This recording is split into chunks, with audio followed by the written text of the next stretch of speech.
ওই যে এই ক্রিয়েটিভিটি আছে এন্ড এন্টারপ্রেনিউরিয়াল, দেন তুমি আবার বাচ্চাদেরকে নিয়ে কাজ করছো, এখানে আবার তুমি নিজের উদ্যোগে ইংরেজি শিখছো, আবার এখানে এসে দেখো লোকজন তো অ্যাকচুয়ালি সংকোচের কারণে ইংরেজি বলে না, সেখানে তুমি সংকোচ টঙ্কোচ ভুলে ভাই আমার বলতে হবে ইংরেজি, আমি বলে যাচ্ছি। কে কি বললো এটা হ্যাঁ, ম্যাটার না। তো এই যে তোমার মাইন্ডসেটটা, তোমার কি মনে হয় এই মাইন্ডসেটটা কিভাবে তোমার মধ্যে আসছিল?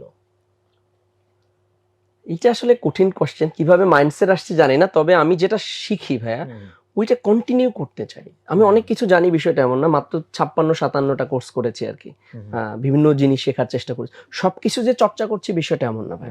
যেটা আমার ভালো লেগে যায় ওইটা আমি কন্টিনিউ করি আর কি। সো আমি এরপরেও যতদিন জব করেছি, যতদিন আমার প্র্যাকটিস, এই যে প্রতিষ্ঠান ইংলিশ থেরাপি, এটার ব্যাকগ্রাউন্ডে কিন্তু ভাই প্র্যাকটিস, নিজের প্র্যাকটিস। আমি চিন্তা করলাম যে আমার সাথে প্র্যাকটিস করবো এমন কিছু লোক দরকার, তাহলে ওদেরকে খুঁজে বের করি। প্রথমে এটার নাম ছিল English language and debating club, ELDC. আমরা সবাই মিলে প্র্যাকটিস করতাম, ওইখান থেকে মূলত ইংলিশ থেরাপির যাত্রা।